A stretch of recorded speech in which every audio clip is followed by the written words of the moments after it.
الرحيم. الحمد لله رب العالمين، والصلاة والسلام على سيدنا محمد وعلى آله وأصحابه ومن تبعهم بإحسان إلى يوم الدين. Respected Professor Dr. Ahmed Faris bin Ismail, Deputy Rector Academic and Internationalization. Respected Professor Dr. Ahmed Hafiz bin Zulkifli, Deputy Rector Responsible Research and Innovation. Respected Professor Dr. Osman Bakar Al-Ghazali, Chair of Epistemological and Civilizational Studies and Renewal, ISTAC IIUM. Our UMC members, deans, directors, professors, doctors, academic and civil society community, student and participant from Malaysia here and elsewhere. Assalamu alaikum wa rahmatullahi ta'ala wa barakatuh. And good afternoon to all. First and foremost, let me welcome you all to the 9th ISTAC World Professorial Lecture. A warm welcome to our special guest of honor and all audience from Malaysia and elsewhere who are following in Zoom and YouTube channel.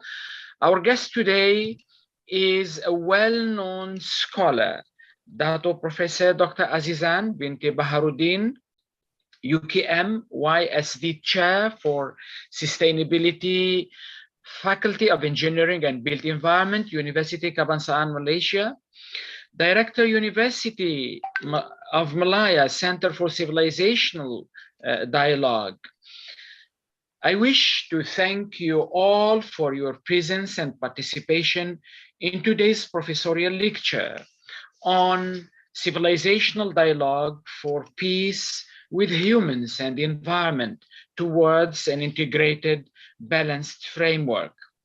Let us begin by inviting Professor Dr. Ahmed Faris, our Deputy Rector, Academic and Internationalization, to deliver his opening remarks. Go ahead, Prof. Okay, thank you very much, Prof. Aziz. Assalamu alaikum wa rahmatullahi wa barakatuh. وعليكم السلام. بسم الله الرحمن الرحيم. الحمد لله رب العالمين والصلاة والسلام على أشرف الأنبياء والمرسلين وعلى آله وصحبه أجمعين. اللهم صل على محمد وعلى آل محمد لا حول ولا قوة إلا بالله العلي العظيم. I guess thank you very much, Prof. Aziz, the Dean of ISTAC, as well as the moderator for today.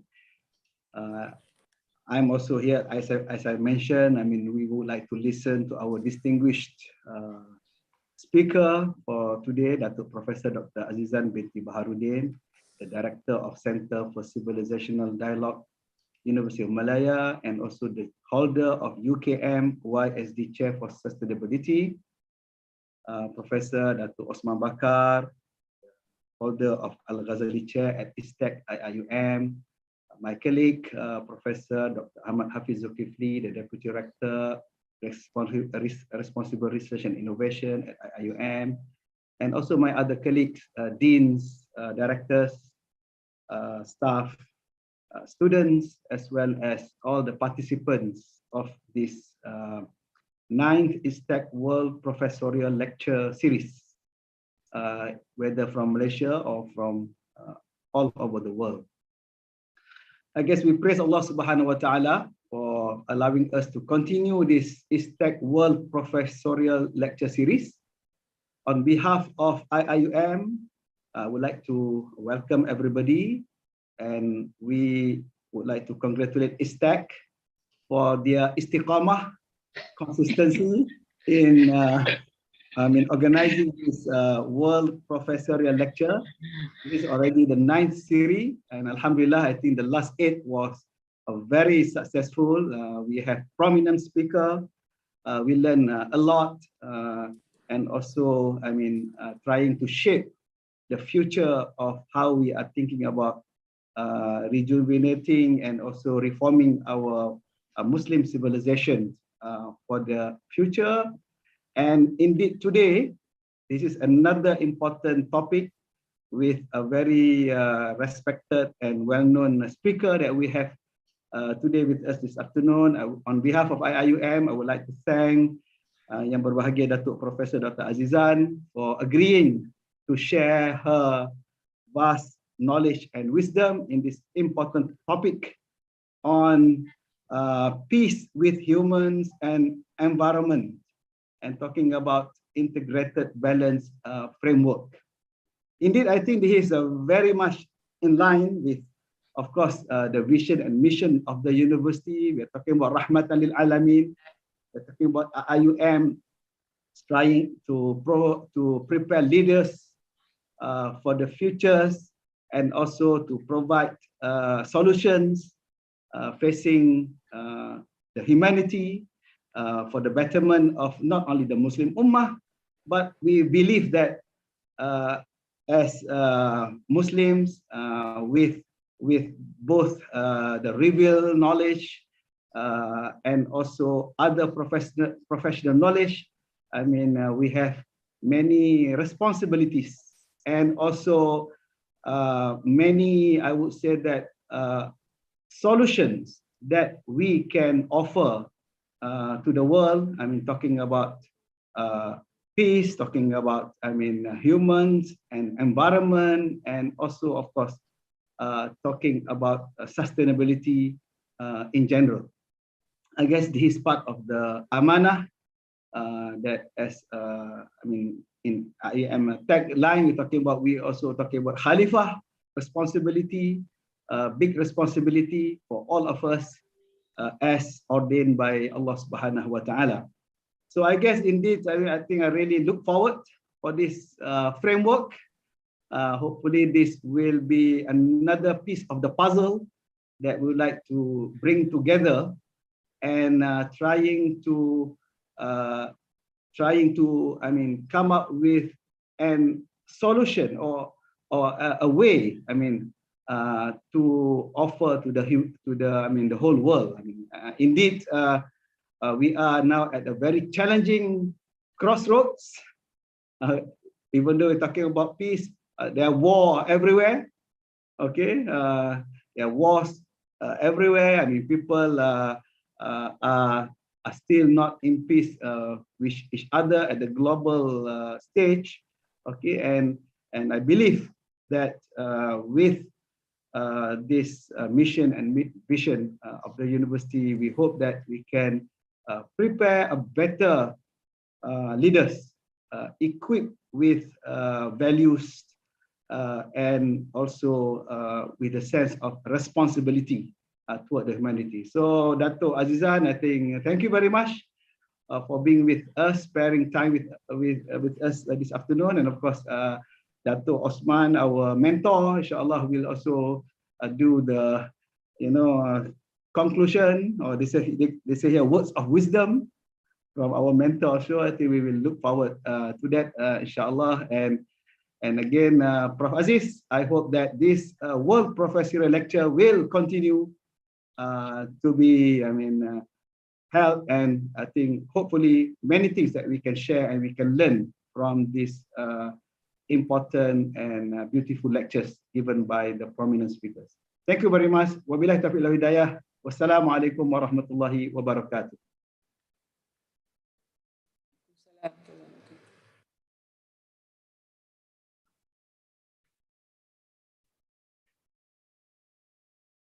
I think I pass to Prof. Aziz back.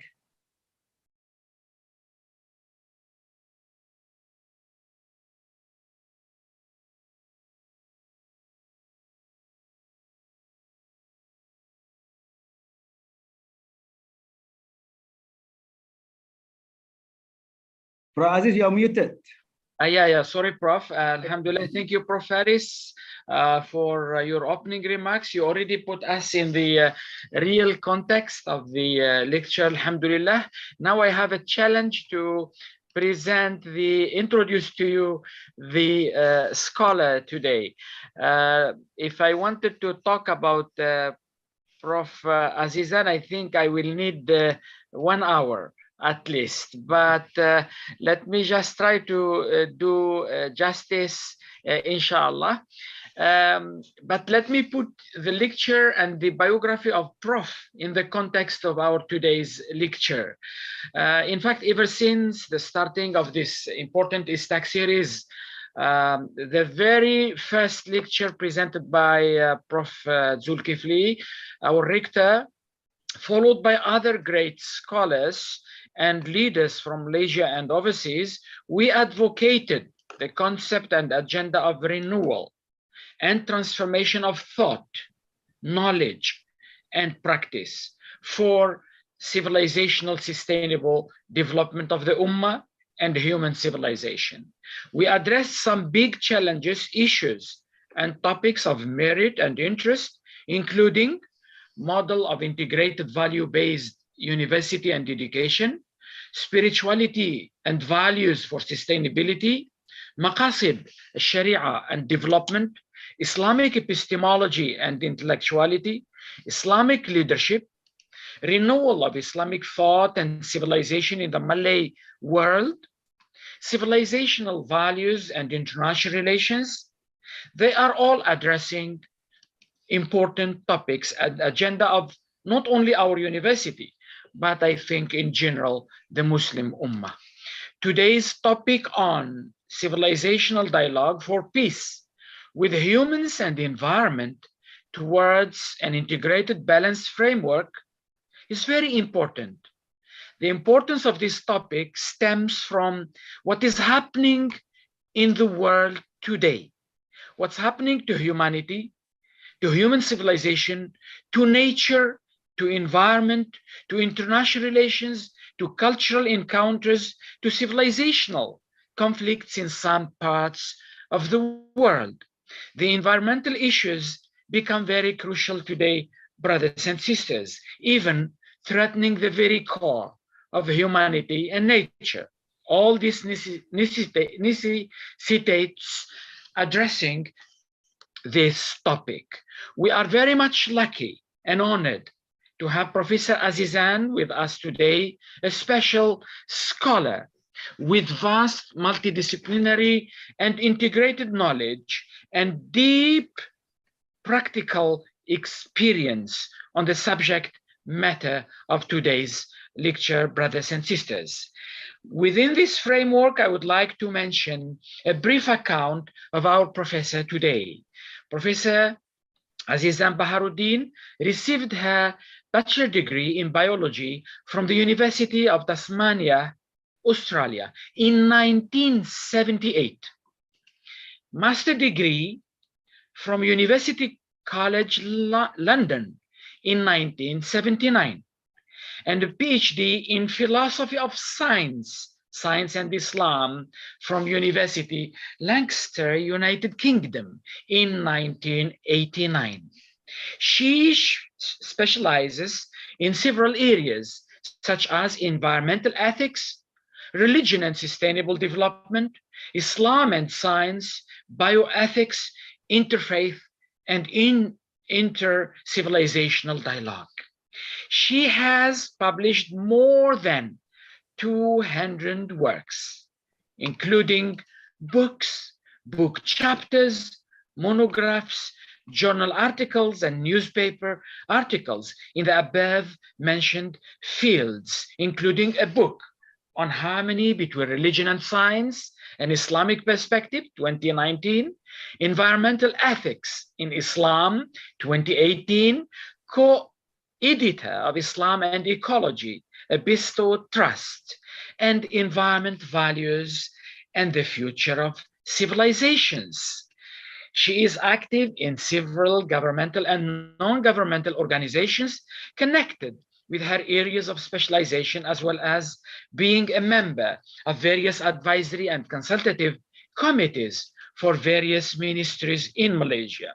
She was appointed by the Prime Minister as the chairman of the National Committee for Promotion of Understanding and Harmony among religious adherents. Appointed also by the Ministry of Science, Technology and Innovation as chairman of the National Bioethics Council 2014-2017, she was appointed by the Director General of UNESCO as member of the International Bioethics Committee 2014-2017. Due to her works and contributions in the area of science and religion, she received an award from the Center for Theology and Natural Science from the US. She was also awarded Federal Territory Ma'al Hijra Award in 2016. In 2016 also, she received the Langkawi Award from the Ministry of Natural Resources and Environment for her work in environmental education and activism. She was a lead member of drafting team for the Islamic Declaration on Global Climate Change and many, many other things, brothers and sisters. She was appointed by the king as member of the Majlis Kebangsaan Bagi Hal Ahwal Agama Islam Malaysia 2018-2021. She is also a board of advisors for the Legacy Tun Abdullah Ahmed Badawi, advisor also in the board of directors of Dewan Bahasa and Pustaka, director, non-executive and Sharia Advisory Council, and many, many things. The recent thing is she has been appointed by the Prime Minister of Malaysia as member of the consultative panel of the Malaysian Anti-Corruption Commission. Brothers and sisters, I think I should not go longer than this so that we listen to our scholar today. Prof. Azizan, the floor is yours. Go ahead. Thank you so much, Professor Abdul Aziz. It's very humbling to hear you talk about all those things which I'm not sure I have been responsible for. But I believe that Alhamdulillah, we are all created by Allah Subhanahu wa Ta'ala, unique individuals with unique capacities. And maybe I'm one of those people meant to be doing things that possibly some of my colleagues think that I need not be doing, you know. So I think this is important in terms of my work in dialogue, because dialogue is a word that seems to be very, unimportant, but in reality, it is linking elements, putting parties that may not be looking at each other, talking to each other in the same platform to reach out for solutions being sought. So thank you so much, Prof. Bismillahirrahmanirrahim. Alhamdulillahirabbil alamin. Wassalatu wassalamu ala asyrafil anbiya'i wal mursalin. Sayyidina Muhammadin wa ala alihi wa sahbihi ajma'in. Yang berbahagia and respected Prof. Dr. Ahmad Faris bin Ismail, Deputy Director Academic and Internationalization IIUM. Yang berbahagia and respected Professor Dr. Ahmad Hafiz bin Zulkifli, Deputy Director Research and Innovation IIUM. Yang berbahagia and respected Professor Abdul Aziz Bahud, Dean of ISTAC IIUM. Yang berbahagia and respected Professor Datuk Osman Bakar, Al-Ghazali Chair of Epistemological and Civilizational Studies and Renewal, ISTAC IIUM. UMC members, deans, directors, professors, doctors, academic and civil society community, students and all participants, Assalamualaikum warahmatullahi wabarakatuh, and a very good afternoon to all of you. First of all, Alhamdulillah, thank you so much to ISTAC IIUM, especially Professor Abdul Aziz, for inviting me to be with you today. It is indeed a great privilege and honor for me and the UMCCD, as well as the UKM YSD chair, whose flags I bring with me today. So the topic given to me is a challenging and demanding one, but it seems that Professor Aziz has crystallized the two components of my humble work for the past 25 years, to say the least. For sure, I cannot claim to be providing you with the complete story of what needs to be told, but I think some of the contents which I shall be sharing with you may help us to think of the solutions and innovations that Yang Berbahagia Professor Dr. Ahmad Faris was speaking or talking about at the beginning of the session just now. I must also record my greatest appreciation to all my teachers, mentors, colleagues, and students for all that I have learned from them and with them. I will not mention their names, but I think a few of them are here with us today. And I hope we will be able to resolve to come to gather, to close our ranks and to do all that we can for peace and sustainability of the planet and our human civilization, inshallah. So with that, can I invite my colleague to show the first slide, please?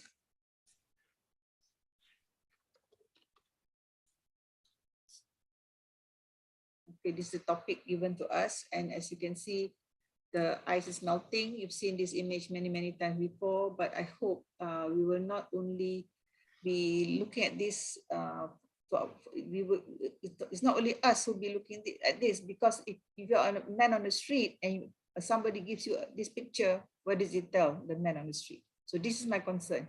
We are not reaching out. We have specialized knowledge, but what we do with that specialized knowledge? We have to bring in our friends from the media much more into our conversations. So in that regard, I always, in my humble way, speak about the importance of Fardu Kifayah. There is not enough being done in the practical dimension. Our call for action has to be made louder. Yeah. Next, please. So this is the outline and introduction. Firstly, we try to demystify or unpack the topic given to us.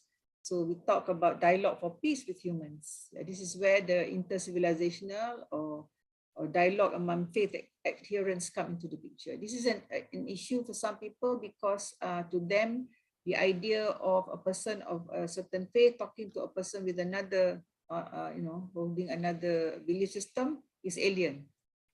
It is not right. So we have to clear the misunderstandings. And then there's dialogue for peace with the environment. Who is dialoguing with the environment? What do you mean by dialoguing for peace with the environment? Okay, so what does peace with the environment look like? And then we are talking about integrated and balanced framework. That I'm not too sure. To be very frank, Professor Abdul Aziz, I think we give that back to IUM and all the clever people at IUM. Because when you say integrated and balanced framework, what we're talking about? A document, a concept, a manual, but certainly we should work towards that. And I think it is the job of all of us to chip in and give inputs to this so-called integrated and balanced framework. And if I may say so, IUM is well leading in this direction, yeah, Professor Ahmad Faris. Yeah? So ultimately, fundamentally for us, dialogue is between science and religion. When I say science, I also talk about scientia, which is knowledge. Inside the word science is economics, is law, is medicine, all kinds of things. And then I will also be drawing attention to the United Nations Environmental Programme. This is very current, this is very recent. In fact, conference Stockholm +50 is going to take place in a number of days' time on the 2nd and 3rd of June in Stockholm. So they will be reviewing after 50 years what has happened. Yeah? In 1972, they started the conversation about sustaining the environment. They started the conversation about balancing development and sustainability. So it's very, I think, timely, this conversation that we have today, that Stockholm 50 is happening in a few days' time. And in a very humble way, we at the center, we under the chair has been requested by the head of UNEP Special Committee on statements by the faith people about what needs to be done to endorse their statements. So I'll be sharing those statements afterwards. So next. Again, we will also be touching on some of these points.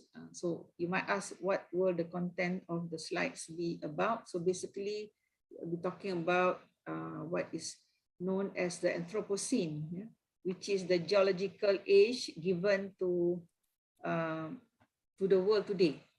And this is the first time in human history that we talk about human beings directly, as it were, having an impact and deciding the fate of the planet.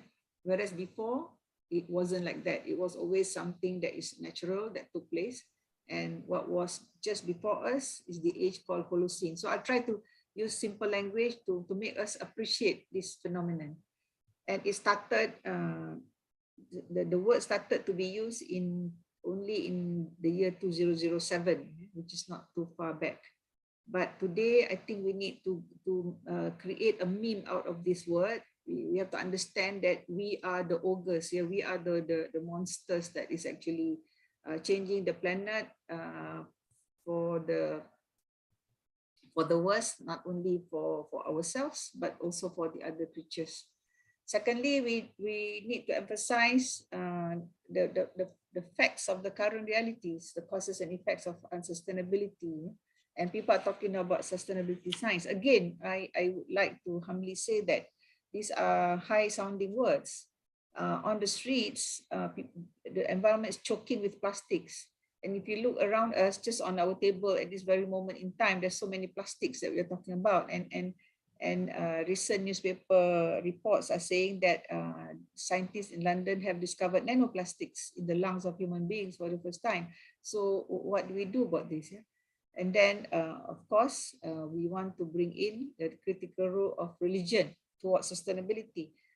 Some of us here may say, but I know this for a fact. Yes, but then again, how do you speak this to those people who deny religion or who don't have any religious affiliation, who are irreligious? They are also passengers on the same spaceship that is the planet. How do we deal with them? So this is where dialogue comes into the picture. Again, when we speak of the views of Muslims, we'd like to share with our audience here. For example, we did the International Declaration, the Islamic Declaration for Climate Change in Turkey in 2015. So that was agreed upon by other faith groups as well. The declaration was discussed among scientists and faith groups, which are not necessarily Islamic.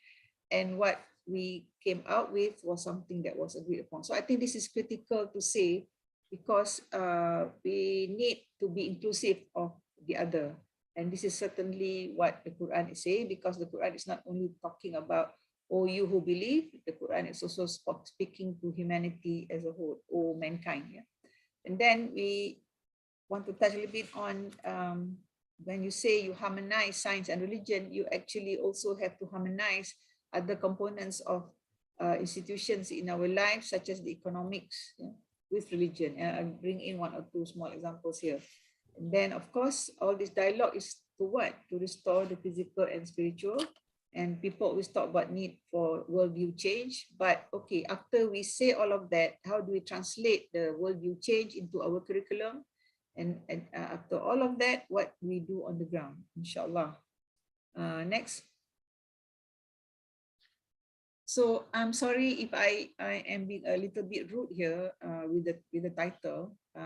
So many efforts have been done, like we said, beginning in 1972, the first, what do you call it, conference, World Conference on Environment and Development took place in Stockholm. Since then, we've heard of many other conferences.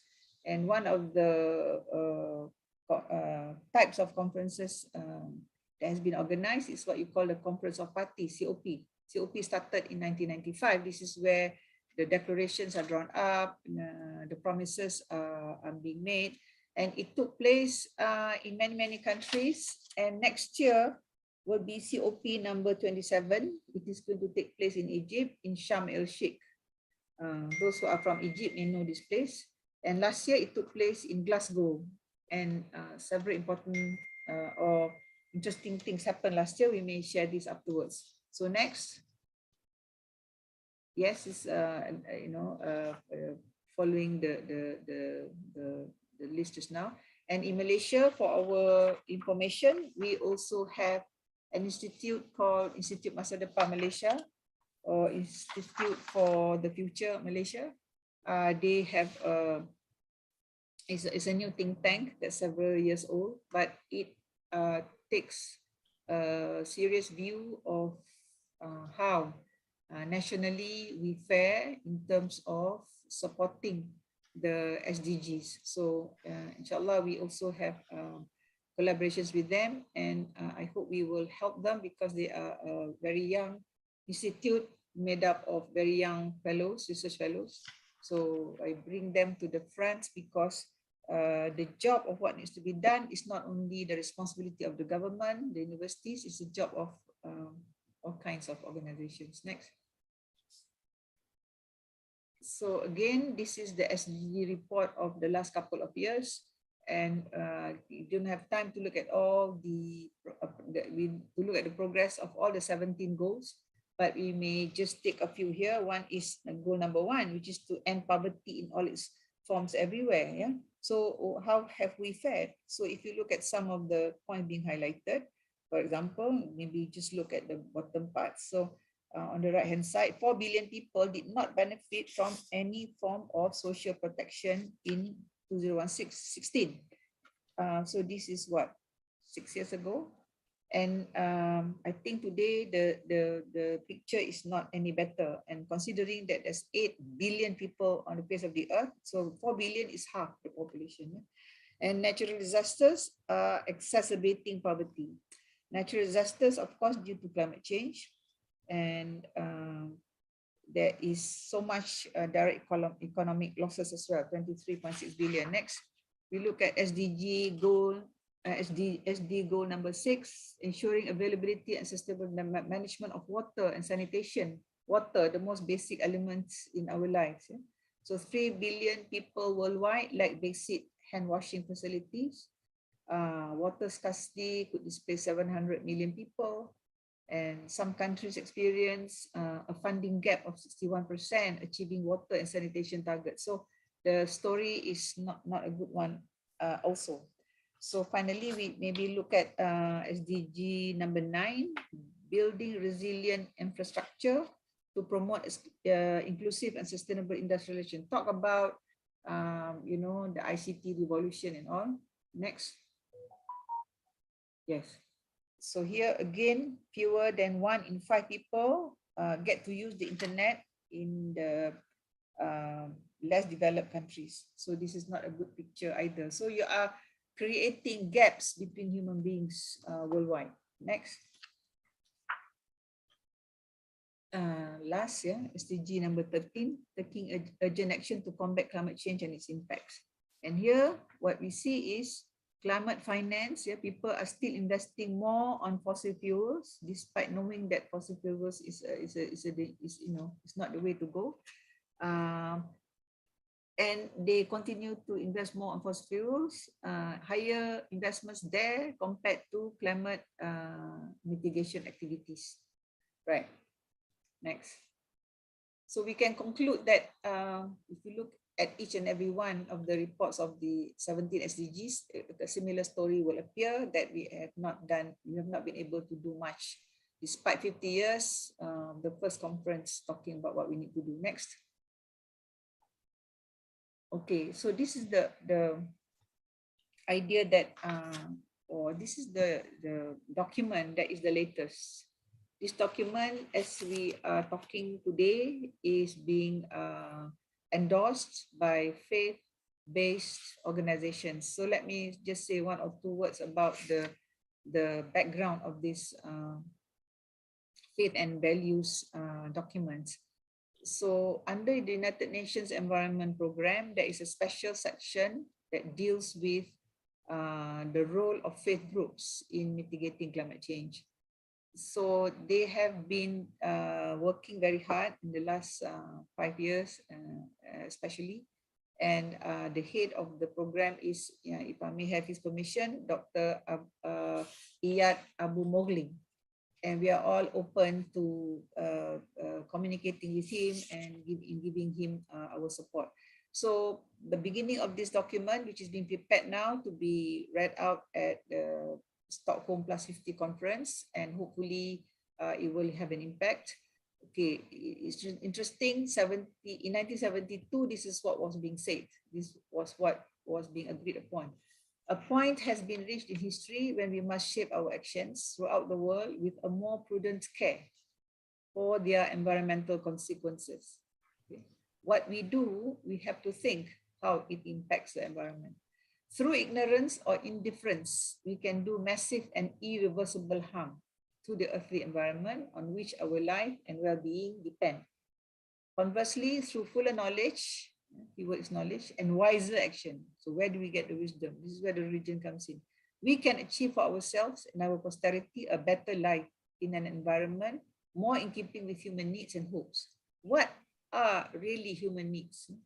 Can we distinguish needs from wants and so on? So in this short paragraph, there is a lot of going back to what Prof. Haris says, just looking at the curriculum. There is so much that we can input that we should be saying out loud to make people understand the meaning of this statement. Next. Next, please. So it was at Stockholm 50 years ago that the idea of sustainable development was first promulgated, and the pillars were three. First, to sustain economic growth. Second, to control environmental pollution. And thirdly, to ensure social equity. So that has not changed. Until today, that is the pillars that are being worked upon. And beginning 1st January 2016, 17 SDG goals, as we have talked about just now, was put forward for the world, and almost all the countries in the world, 183 who are members of the United Nations, for example, has ratified this agenda. And this agenda is supposed to be achieved in 7 years' time, 8 years' time, 7.5 years' time. But where are we? So out of we try to avoid in scientific circles to use emotional words, isn't it? Prof. Hafiz, Prof. Faris, we don't want to use emotional words. But then again, we are not humans if we are not emotional. And here we use the word, this statement use some emotional or emotion evoking words to reach to our hearts, because this is a matter of the heart. Later I will share with you that despite all these scientific, and I say this en masse, I'm not talking about Muslim scientists, for example, the scientific community actually, it's not looking at religion at all as having a scientific, as having a role in the scientific sense until very, very lately. Yeah. So this is why this statement by the representatives of the various faith-based organizations, indigenous cultures and institutions around the world, participating in the Stockholm 50, are committed to caring for ecological justice and for protecting our one earth, hereby making the following statement to the governments, to the UN entities, civil society, and all stakeholders. So the word care, the word justice, these are not words that you find in scientific journals. Scientific writing, right? In the laboratory, you don't talk about these things. So I'm trying I need help here. This is where the narrative has to change. If you're a scientist, you have to take on some of these words. And guess what? There are, and I don't have the time to explain everything, there are new disciplines arising in the world today, such as noetic science, for example, where they try to speak about the language of the heart and have it empirically supported, so that the scientists will say that this is also scientific, this is also true. Okay? On the other hand, if you do something bad to the environment, if you throw so much plastics into the environment, it goes into your lungs. If we are not upset with that and we don't want to change our ways, then what more logic, what more data do you want to change? So I'm sorry, I'm not speaking in a negative way to scientists. No, what I'm saying is the human beings have to change the way they compartmentalize the brain and the heart. We should not be compartmentalizing it. And the last I heard is that so far, statements such as what we are looking at now, even though it's garnered support from many groups, are still not being looked upon in a respectable way, even if the United Nations leaders are supporting it. So we go to slide number 12. We've done that. Okay, go to slide number 13. So the statement has an introduction, it has a recognition part, it has an affirmation part, and then it has a call for action part. So just bear with me because this is this is also mirroring. It is also a mirror. It is also, kind of, it has similarities with the Islamic Declaration for Climate Change, which is also part of my presentation, but probably I will not have time to dwell in detail. But those Muslims who are worried that, but this is not Islamic, there's no word Islam here. Yeah. So I just want to assure you that it is very much true to nature. Yeah. I will not make too many claims because I understand that, and these are the boundaries. These are the disciplinary boundaries, and people who are multidisciplinary, like myself, interdisciplinary, have to have respect. Yeah. So again, I am just appealing to the best of your reasonableness, to the best of your concern. So this statement is saying that the world is facing a triple pandemic of climate change, biodiversity loss, and pollution. Anybody want to deny this? You are most welcome. But I hope you will not deny this. Those hardest hit are those who have caused the least damage, the people who are poor. We have less than 3 years for our carbon emissions to start dropping from the peak. What 3 years are they talking about here? They're talking about some of the protocols that they have agreed upon in those COPs that we've listed before. Yet emissions continue to rise. We have already exceeded several thresholds critical to a stable and functioning planetary system, and we are currently on a pathway to overshooting dangerous tipping points with irreversible consequences for all life. So scientifically, these are all proven. These are not emotional outbursts. Yeah? The Brazilian Amazon, which is supposed to be the lungs of the earth because it's supposed to be full of trees and forests and absorbs carbon dioxide, is ironically becoming a carbon emitter because people are chopping the trees there. Melting permafrost is already releasing enormous quantities of methane. Devastating heat waves, floods, and droughts impact many parts of the world. Climate-related disease outbreak and pest infestations are decimating communities' resilience across the globe. Conflict and war are fueling increased competition for fuel extraction and exploration. The root causes of the triple planetary crisis are deeply fueled by structural greed, apathy, which underpin our current economic systems. Again, personally, I also have a scientific background. I wouldn't want normally to use the word greed or apathy. These are non-scientific words. But then again, as I said to you, there's new research coming up that actually can tell you which part of the brain that can reverse greed into the opposite and apathy into the opposite. So if you don't believe us, maybe Prof Abdul Aziz will have to create another session for us about this. Yeah? So amassing the obscene wealth, again, the phrase obscene wealth, what do we mean by this? Obscene wealth. And I think in the Quran, people talk about waste. People talk, the Quran speak about if you are a wasteful person, you are a sahabah of the shaitan. So already as a Muslim, you should be able to link up with some of these ideas in your thinking. Obscene wealth by individuals or corporations is directly related to global environment problems and solutions, which is morally and ethically uncertain. This is the two keywords now, moral and ethical. So this is not the purview of scientific, research in the laboratory. This belongs to another dimension, another field of study. So we call upon the ulama and the umara to come together to do the framework that we all want to devise or put up after this. Next one. So again, there's so many points here, but I will just read one or two. For example, it is recognized by these faith-based organizations that we humans have failed in our responsibility as earth keepers. The word Khalifa was being said just now. The word Amanah was being said just now, to protect the planet. We must rediscover the moral and spiritual roots of human beings and rights and dignity of all beings. Again, these are nothing new. Professor Osman later on can add on. Since the 1960s, we have Professor Sabsin Nas. Since 1962, we have Rachel Carson talking about these issues as well. So we must urgently move from unbridled industrial growth to sustainable well-being. This is where people get scared.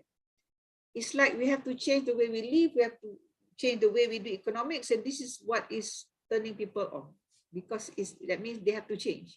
So this is the human condition, and we cannot be doing this by pointing fingers, by being upset with each other. So we need to come together. This is where dialogue comes into the picture. So finally, I will skip the affirmation part because they are affirming all that has been done. So the call to action, slide number 16, is we therefore, these faith organizations are therefore calling all governments, UN entities, civil society, as well as our own constituencies to act on the following demands and action points. It means the religious organizations are asking their faith adherents to do all these actions that are needed. So one of the points that I want to point out of the long list is that we have to adopt a new development paradigm that integrates the moral, spiritual, indigenous shared values. And I'm very happy to hear from colleagues that our beloved rector, IUM, Tan Sri, just came back from Barcelona, where they just had the World Higher Education Conference, I think. And I think, if I'm not mistaken, please correct me, he advocated for the 17 goals of sustainable development to have an additional goal, which is the need for values and spirituality. So we will try to give as much support as possible to that idea, and we hope that it can help this Stockholm Plus 50 faith-based organization statement as well. So we have to implement the human right to a clean, healthy, and sustainable environment as a key step towards achieving sustainable development, poverty eradication, inclusivity, and gender justice. Okay, so we need to raise awareness of concerns around carbon offset, nature-based solutions. So again, that is a mixture of highly complicated terminologies. So again, a lot of work has to be done. But what is important is, next slide please, we have to act and practice what we preach. Next one, Ict. Yeah. So we have to act and practice what we preach and become protectors of this earth to strive to live in harmony and sustainability through our daily action. How we invest, how we manage assets, and how we engage with our faith communities, all these have to be looked at. So I will not, test your patience further, but I hope you will find time to look at this. And if you are with any faith organization, you could help to endorse this statement so that the voice of the faith-based group will be louder at Stockholm 50. Next. Just want to draw attention to the fact that I also must thank the authorities at IKIM for helping me do this work also during my tenure there, 10 years tenure, and we did a lot of workshops, we did some research, we did some publications. So these are just examples if you like. So Prof. Aziz, when you gave me that title, so like I had goose pimples, like, you seem to be reading our minds. Next, so the keyword today is sustainability. So major shifts are required in terms of our beliefs. This is where the religious dimension comes to the picture, our culture. Some people don't want to talk about religion. Okay, let's use culture then. Our economy, our relationships to each other, and also and nature, and also our attitudes first and foremost. So all this will have to be translated into our education system, consumption patterns, lifestyles. But the question is, and I say this with the greatest respect as well, engineers, scientists, and economists, first of all, we mentioned them, aware of sustainability science, and are they supporting it? Yes, there is a new science, there's a new kid on the block called sustainability science, and what is it? So sustainability literacy is an approach to develop, and next slide, please. Sustainability literacy is an approach to develop an awareness of sustainability issues. Sustainability literacy requires associated skills such as communication, problem solving, change management, systems thinking. Experiential learning theory advocates learning by doing or learning by living. So I think this brings me to the Muslim way of life. When we have to do the salah, we just don't do the niyah. the intention in our hearts. We have to be actually going to do the ablution. We actually have to perform the salah. Same with when we do fasting during Ramadan. So Islam is very much a religion of theory and practice. So we may be speaking here the language of conventionality, but I think for the Muslim, we should be able to pick up already all the points that we're saying here. It's in harmony with what we want to do. So here I bring our attention to the need of dialogue skills, to the need of interest in dialogue with others who may not be labeling themselves Muslims, or who may not be saying out loud that they belong to the Islamic religion. And there is an initial challenge to the sustainability imperative, which is there is a dissonance between beliefs and actions. The desire to make the world a better place is there, but behaviors are difficult to change. Okay, so next slide, please. So research also shows that a new approach is needed in science education. Teaching and learning need to address socio-scientific issues. Problem-based learning have to enter the laboratory before we actually do deep research on anything. It has to be linked to the solving of something that we are facing. So the power of technoscience to transform natural systems at the global scale has to be understood. And I think gone are the days when scientists can just lock themselves up. Not that I'm saying that this is what's happening, you know, it's as if we are putting down the image of science. No, I'm not trying to say that, or yeah, please don't think I'm doing that. I'm just saying that scientists also have to take on some of the human dimensions of science. And they have to understand that uncertainty and not knowing is part of doing science as well. And you are educating people in the field of science, they also have to know how to deal with conflicts. And the role of language and psychology in discussions about social scientific issues is important. Okay, next, just want to highlight that this is a new discipline, and I think some of my colleagues in Muslim Layer, in UKM are already into this. People are talking about sustainable literacy in a big way. There are handbooks. And so, and anybody who's interested, you know, can have many leads there. Next one.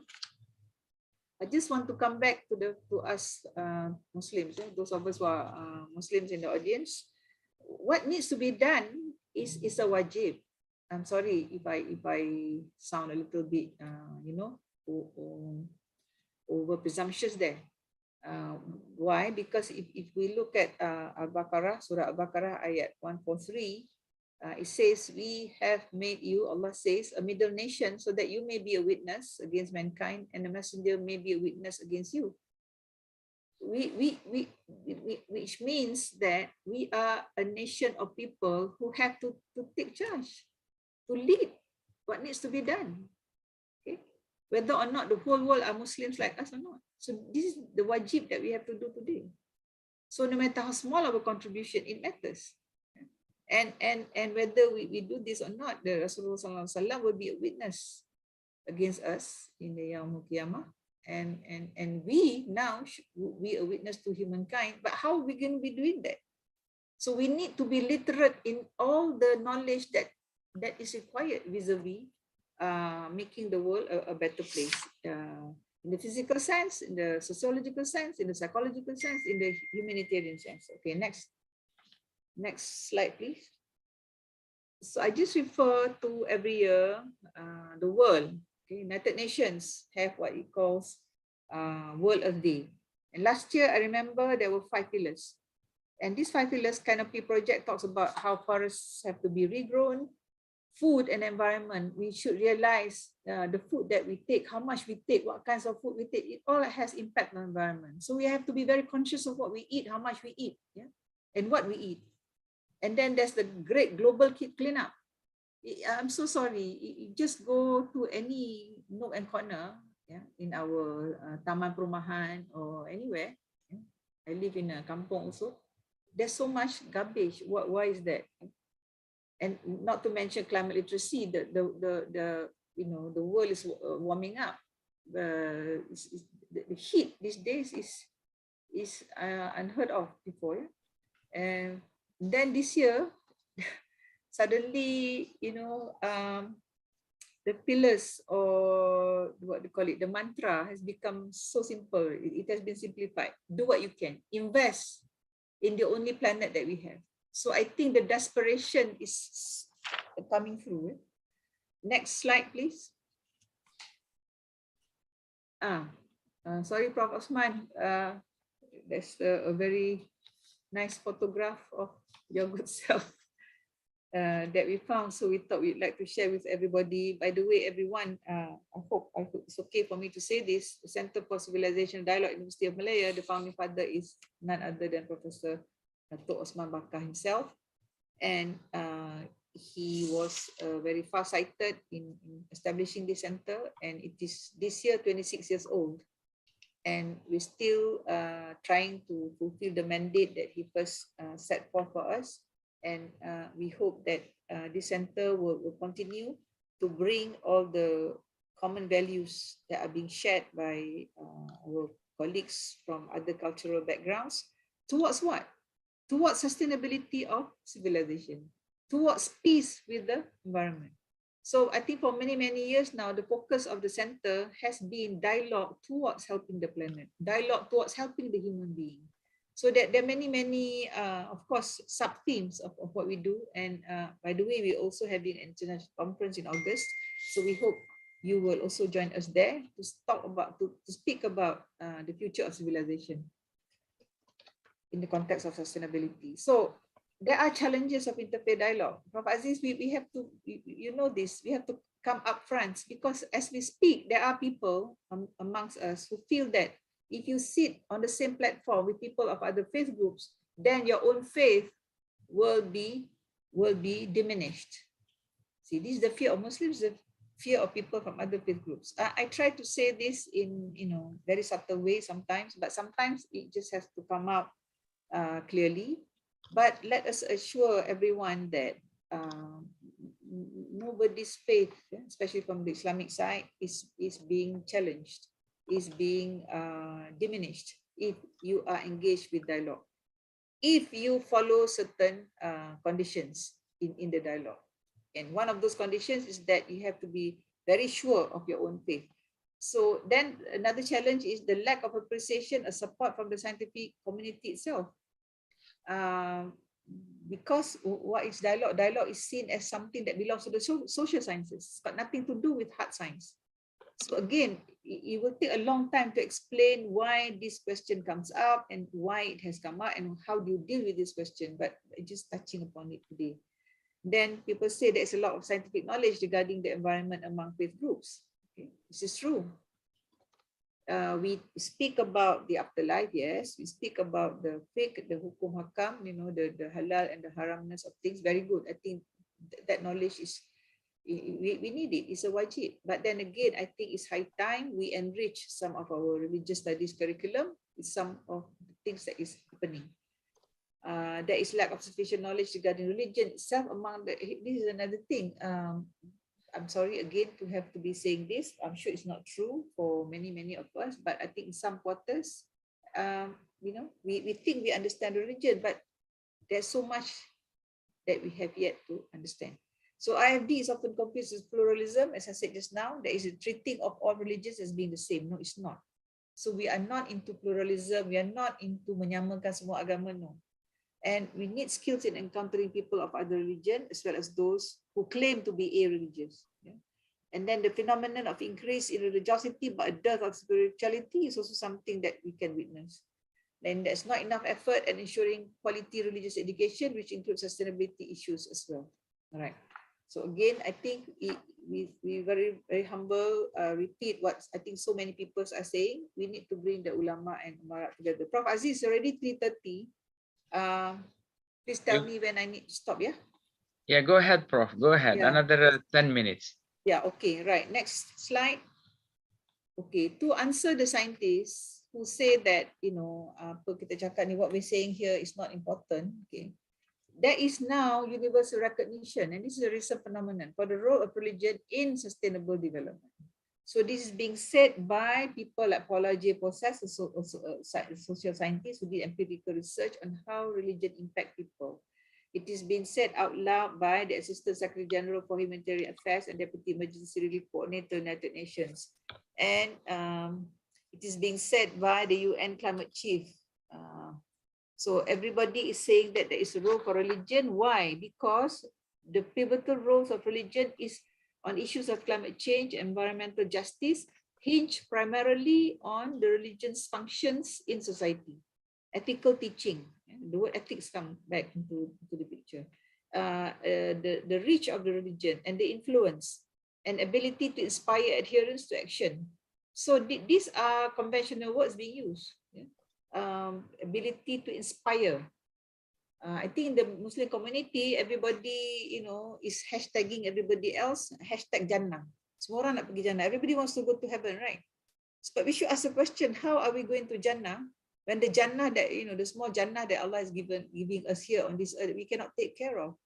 How are we going to qualify to go to the other Jannah? So I'm just giving some insights here. And am I working on this in the practical level? Yes, I'm also associated with the Pergerakan Puteri Islam Malaysia, Young Women Association Malaysia. It has got 400,000 members in schools, primary and secondary. So we try to do the curriculum that embraces some of these issues that we're talking about. Next. Next. Okay, this religion being part of development is being touted locally. So this is from 2016. And the role of interfaith dialogue is being highlighted in this statement, in this report. And people are asking for religious institutions to arrange activities and programs that include all faiths and reduce the gap between the people. So again, let's educate ourselves about the importance of dialoguing with others. It is part of as Muslim, it is part of da'wah. If you are continuing to not want to engage with other people, then how are you going to tell people about what you believe in? Next. Okay, again, books have been written, and these are just repetition or supporting what has been said earlier. Next. This particular book is by Professor Michael Northcott from Scotland, and this is a recent book by our colleague, Brother Fazlun Khalid, the head of a very important Muslim NGO vis-a-vis the environment, and he's the chief author of the Islamic Declaration for Climate Change, which was signed up and delivered in 2015-2016. So he says climate change and ecological collapse are no longer future theoretical risks, but real and present threats, and present threats to our security now. If we are to avoid disaster, it will be necessary not only to present reason to power, but also to awaken the great faith. Again, you might be, quite bored with these statements being stated over and over and over again. But I think just as we need to do our salah 5 times a day, we need to remind ourselves of the problem that we're facing many times a day, every day. So that why? So that we will do something, and everybody can do something. Next. This is the little bit of the story which I'm sure I've told it in many places. So again, the IDCC was handed by the Vice President of Muslim Alliance of North America to the President of the 70th UN General Assembly in 2016. So in Stockholm 50 in 2022, there'll be another statement being made, and the same group, more or less, of people who did the Islamic Declaration are also working on another covenant called the Al-Mizan, Covenant for the Earth, Muslim Covenant for the Earth. Next slide.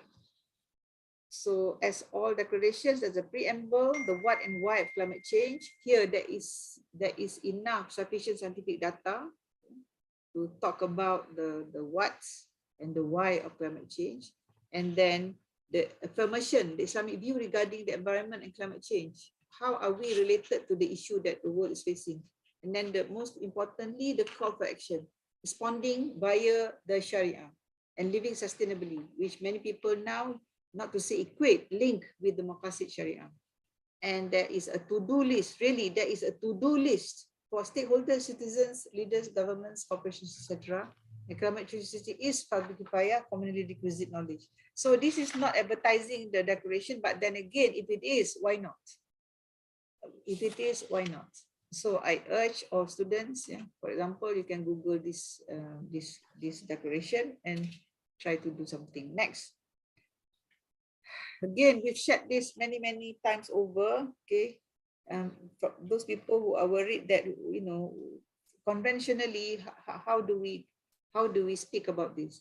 So as a scientist coming from the world of science itself, we can speak about Alfred North Whitehead. He said that the future of humanity depends on the harmonious relationship between the two greatest cultural forces of humankind, religion and science. So how will the harmonious relationship take place if there is no dialogue between science and religion? How? Yeah. So I would like to persuade my friends, the greater the scientist that you are, the better that I think you can do, the better job you can do with this. And of course, science, Einstein said it, but please don't misunderstand and get upset with Einstein when he says that, you know, religion without science is blind. So some people might find this offensive, but really for us, I think what is meant here is that the akli and nakli knowledge has to be harmonized somehow. And then next slide, we have to learn about climate change, about what's wrong. We have to unlearn what it is that we've done wrong. And then we have to relearn what is it that we have to do that is right. And in the relearning, I think lies the dialogue between man and nature, the dialogue between religion and science, or religion and worldly knowledge. Next. Quickly now, we have to, yeah, the picture on the right, bottom left, bottom right is the picture of the UNESCO World Higher Education Conference that Tan Sri Zulkifli had just been present at, and as I understand it, presented his idea. And this is the graphic. I'm sure you've seen this all before. And some people are saying that if you look at the 17 goals, it is all encompassable under the 5 maqasid, okay, of the Sharia. And you know what? The maqasid of the Sharia, the objectives of the Sharia, I think many of our friends still don't understand that concept. And so we have to be, you know, we cannot be taking the upper hand and expect everybody just to understand things with a click of your fingers. Okay, next. Importance of spiritual intelligence. Yeah. So again, when you talk about tazkiyah, you know, educating the heart, tazkiyah of the nafs and all of that, there is the issue of spiritual intelligence. So a lot of people have problems with language. This is using language of the West, this is language of the secular. Okay? But I am asking you, if you find the language insufficient, make it better then. Just don't throw away the idea. Okay, help us out. If there are ulama that says you shouldn't be talking this way, okay, how should we be talking? Knowing that the human being is both physical and spiritual. We still have to, we are still waiting. You know? We of course, the chair, Al-Ghazali chair, Professor Mambaka, and scholars like him are doing tremendously, a tremendous amount. But I think it has to be filtered down to the schools, to everything. So right now, what's being emphasized is IQ, possibly EQ as well, but not enough of SQ. Why is it that 40% of the population of Malaysia is expected to be suffering mental health? So Prof. Hafiz maybe, you know, can tell us some things. Next. So in science actually is, if you look at it closely, is a very spiritual endeavor. Okay, and to the Muslim, science is important because when you do tadabbur or tafakkur, you have to relate it to what we observe in nature, and the importance of the kauniyah verses of the Quran, which refers to objects, phenomena, and events in nature and history, is important here. And the ulul albab is forever being mentioned. So again, this knowledge is nothing new. People talk about this all the time. But this statement is being made by a group of conventional scientists. So they say that awe, okay, they can't understand what awe is, but they know awe, the feeling of awe, yeah, is important in scientific discovery and scientific work. And it gives them some kind of peace as well.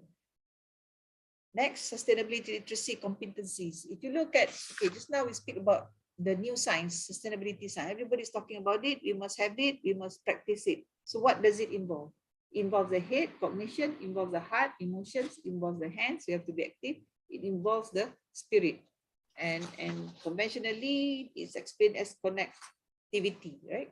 So again, I urge all of us, if we have time, to look at what these 1, 2, 3, 4 components of knowledge and skills require, and better still, if we can put it into our teaching and practice in our work. Next. So again, I like to do this kind of things because as Prof. Aziz says, I'm multidisciplinary. I talk to all kinds of audiences. So to those people who insist that, you know, where's the Western sort of connection to this? So I look at Maslow's hierarchy of needs, for example. It's very interesting when he talks about self-actualization. Who is the person who is self-actualized? I think it speaks of some spiritual qualities of the human being. Of course, the most basic is the physical, the food, the protection, and then the sense of belongingness, the love, and all of this. Is it not somehow? Yeah, you can put dots that were connected to hablum minallah, hablum minan nas, hablum minan bi'ah, yeah? And to the right, the 5 maqasid principles. So now I come maybe to the last important points of the presentation. Next slide, please. Multiple crises of unsustainability. So scientists maybe will more look at the plastics, pollution. Yeah? Now we talk about food crisis. That I think that is the job of everybody, not just a scientist, not just the economists, everyone. Baby dumping, how is that related to science? Corruption. Yeah? And what is important is the media is describing what is happening as apathy, unlimited. Because we see these images so much and so many times, it doesn't affect us at all. So if I'm not mistaken, in religious studies, it says that hati sudah dah mati. Our heart is something wrong with the heart already. It's not touched anymore. So that is the worrying thing. Okay, next. The Anthropocene. This is the Holocene. Holocene is the age that we have been before this, that the geological age we are at, and there was some stability there. Next, beginning in the 40s, 50s is being argued by the scientists, and the first scientist who spoke about this in the formal sense, correct me, scientists, if I'm wrong, is Will Stephan, Paul J. Crutzen, and John McNeill in 2007. So they say that is a scientific fact now that we are the ones changing the planet, and we know that. But as I said to you, the narrative says, no, we want the scientists to be saying it. We want empirical evidence, and now this is the empirical evidence. Yeah. So I hope the scientists, the hardcore scientists among us, and I say that again with the greatest respect. Yeah. You know, please, we have to get it. We have to get it. We are changing it. And look at ourselves. We are human beings. We did this. How did we do this? Through science and technology. But I wasn't the scientist. I'm not saying you are the scientist who did this. We're talking about the narrative. So next. Yeah, these are some of the things that's happening. Methane increasing, carbon dioxide increasing, tropical forests increasing. They're all interrelated. And forgive me if I sound childish for putting the first sentence there. The use of technology not guided sufficiently, unintentionally by the hard facts of the limits of nature. Now that is a scientific evidence. Yeah. Okay. Right. Next, for ordinary folks on the street again. Yeah. Why should they bother about climate change? Because it impacts human health. Professor Hafiz again probably have so many ISI publications on this. Yeah. So everything about us is being affected by climate change. Extreme heat, environmental degradation, changes in vector ecology. Now we have monkeypox. We have whatever pox else. There's 2 poxes now: hand and foot disease, yes, and the monkeypox. Where do all these bacteria and viruses come from? It comes from, one of the theories, from the environment that has been downgraded or degraded because many of these vectors, they have their own habitats, but we've destroyed those habitats and they've come closer to our environment. So next.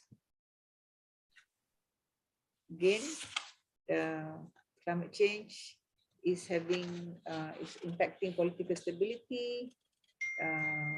Next, we have the refugees. We have, of course, next one, affecting food security. Next slide, please. Yeah. So, you know, today we read in the newspapers, our government, we humbly call on them to look at what is our plan, economic plan, food plan. Yeah. So again, let's not be people who just ask others to do their part. What is our part? Next. So we return to this. You've seen this many times, but I'd like to draw attention to the last part. Because of what people's own hands have brought, that's corruption appearing on land and sea. So that they may experience or understand something of what they have done, so that hopefully they will turn back. I will want to emphasize not on the first part, but the last part, so that hopefully they will turn back, tawbah, turning of the heart, go back to what you should be doing. And this is what respecting the planet is all about. This is what what do you call it? Respecting the limits is all about. There's only so much toxins you can put in the river. There is only so much you can put in the air. Okay? There is only so much damage you can do to the coral reefs and so on, to the forests. So the facade, the corruption. So again, here there is an issue of narrative, not an issue. I'd like to highlight. In the religious narrative, you take your pick. If you're a religious person, you want to talk about facade. But if you're a scientist, how do you translate facade? So this is the dialogue that we're talking about between science and religion. Next. Yeah, when calamities happen and the suffering, people ask, what is the real causes of the losses? Is it God's fury on man's folly? Do the calamities have something to do with the moral behavior of the victims? Or are they outcomes of negligence and lack of respect for them? So I think how we answer these questions is very critical. And I would like to opt for an answer that include both religious and scientific points or elements. Okay, I think the rest is not so important. Prof, Aziz? Yes. Ada lagi berapa slide? I can just very quickly. Yeah, the economic dimension. Okay, worldview we have touched already. Next. Yeah, the issue of the meaning of the self, science of the human being. I think we really have to work on this. Who is the human being? What is he? Who is he? Where does he come from? Okay, so the knowledge comes from where? So most recently, and there is no time to share here, there is a video of scientific research being done by some scientists. It's been promoted by National Geography. It is about the biological Adam. That's the title of the video. What they investigated the Y gene, and lo and behold, yeah, quote unquote, lo and behold, the scientists are saying that yes, there was a first human being. He's the father of everybody. And this is a statement that you read in the Quran. We are all descendants from Adam. We are all Bani Adam. And guess what? In the scientific what do you call it, arena, this is fantastic discovery. Yahoo! You know, you all actually come from this man called Adam. And even the word Adam is being borrowed from the religious tradition. If you're purely in the biological scientific mode, who do you call this man? So I'm reminded of those verses in the Quran that says, and what more of my science will I have to show you that, you know, I am the creator. I am the one that, you know, to me belongs the life of this world and the next. So again, the issue is of the narrative. For those who are familiar, the Quranic narrative is fine. You know, but for those who are not familiar, it scares them off. So how do we do this? Yeah? And let's not be unkind and say those who run away, let them run away. So that is beyond the scope of what we're talking about today. But I think the meaning and purpose of life needs to be rediscovered, and religion has a great role here, and of course aided by science. Next. This is the great part just now. Okay, don't like to show this photograph, but I think sometimes you know, the description there is quite apt. You want to see what greed looks like. if you ask me. Okay, so the artistic part of ourselves come to the fore here. So there is room for those of us who are artists, who are, you know, people who describe emotions and whatnot. Next. So income inequality is a huge problem. It's growing all the time. And yet we talk about poverty, zero poverty as SDG number 1. How are we going to equalize? How are we going to help, you know, those underprivileged? If the privileged, those few who hold so much percent of the world's wealth, are not interested to help, or don't have the capacity to help because they don't believe in Judgment Day, they don't believe in the rights of the poor, in the wealth of the rich, for example. Yeah. So last day, next slide, please. Yeah, Prof. Jayusi, our colleague, he speaks more about how Islam look at sustainable development. We can follow his works, I'm sure. Next. Lagi. Next. Next. Next. Next. This is the IDCC. Next. Next. Next. Next. Next. This is the part, the economists amongst us. And I hear and I know that the economics faculty of Kuliah at IIUM is very active on things that pertain to Islamic economics, that pertain to Islamic economics which are green. Yeah. Next. And it has been shown by empirical research also that wakaf is a very important instrument. There are books written by conventional Western scholars that says that within religions there is wealth. Wealth, there is literal wealth, money. There's a lot of money in religious endowments. So for us, it's the wakaf. And then for us, it's very important that we understand the spiritual value of the wakaf.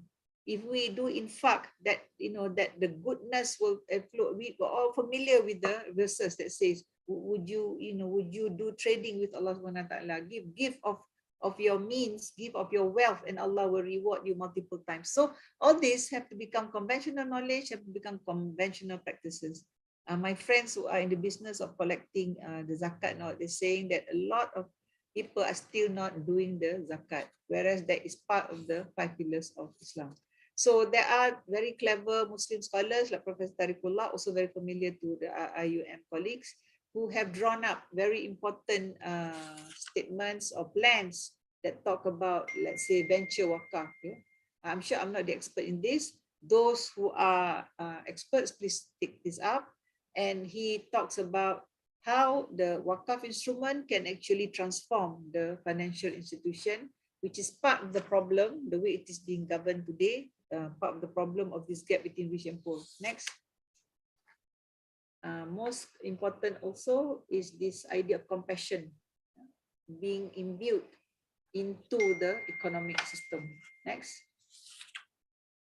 Okay, and very important, you want to be always in line with the conventional people.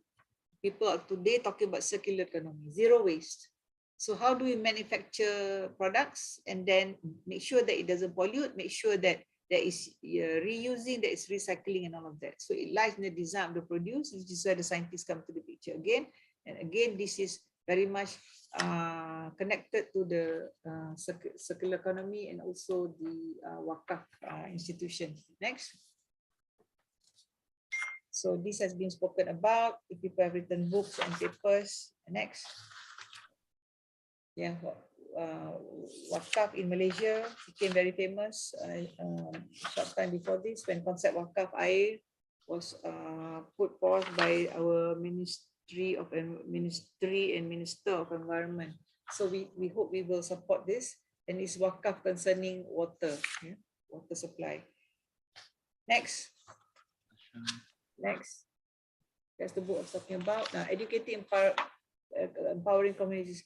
I know colleagues at UKM, I know colleagues at IUM, and so many of the other universities are doing this. So maybe we should start talking about all the good things we're doing also. Every day we get news of all the negative things. How about news of the good things? And the building up of these good projects by all of us. Last is the conclusion. This is the Mizan I was talking about. There's efforts also to make the Hajj more green in terms of waste, in terms of consumption, and all that. Next.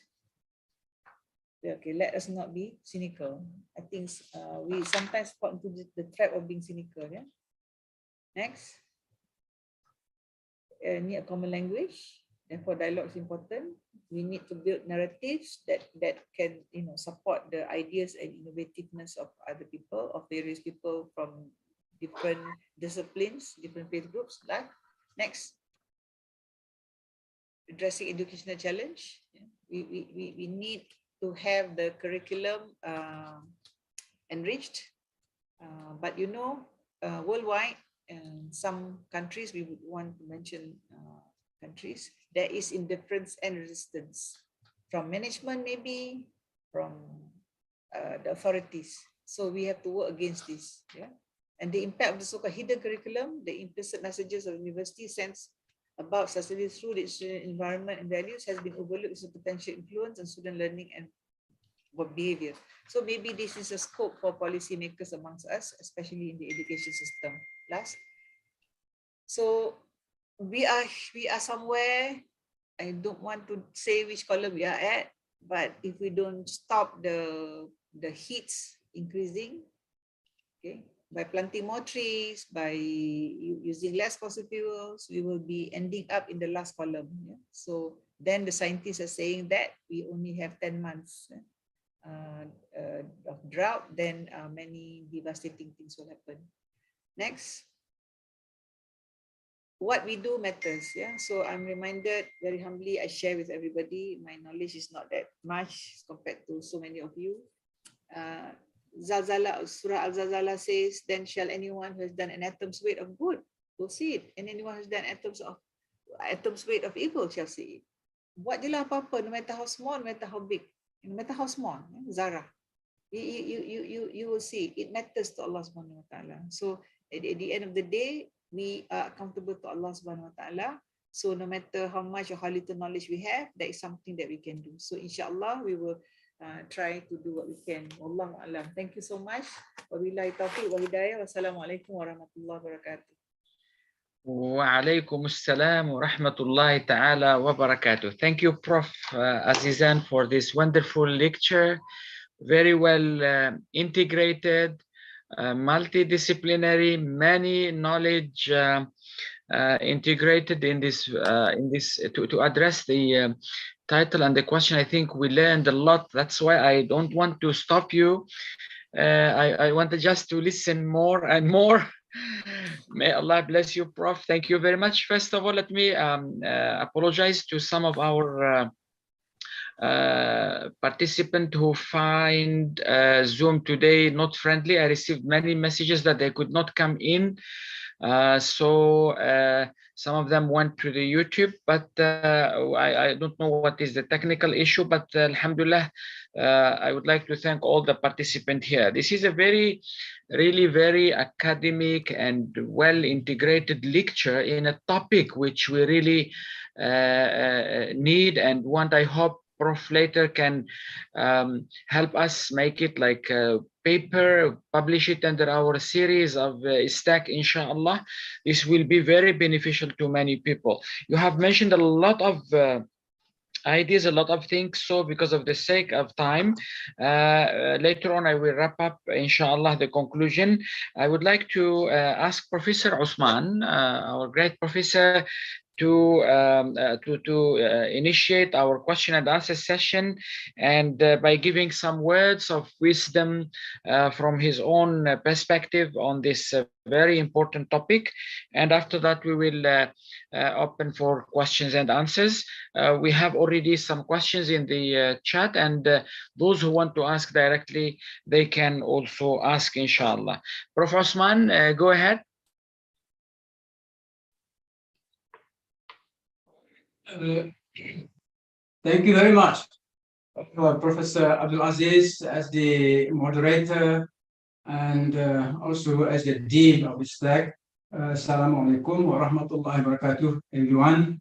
The Deputy Directors, Professor Hafiz and Professor Faris, and the guest speaker, Professor AZIZAN, distinguished professors at the university, and ladies and gentlemen, wherever you may be. Now, thank you, Professor Abdulaziz, asking me to say a few words in the response to Professor Azizan's presentation. Well, I agree with you, Prof. Abdulaziz, that Professor Azizan has given a very, very broad presentation, broad spectrum of issues. Basically, all the global issues that you can imagine, she brought them up now. And in terms of the talk as a whole, it is very, very informative, right? So what else could I say? I'm not going to add any more details, but in the few minutes that I have, I might just say to look more at the macro perspective rather than micro perspective. In other words, well, I just like the topic, and the topic given by ISTAC to the speaker, that is a very, very important one. In a sense, it summarizes the real issues that are facing humanity today at the moment. The question of, first of all, the question of dialogue for peace with humans, with, in other words, the dialogue that needs to be carried out between different groups of human beings. Basically, it is a global dialogue.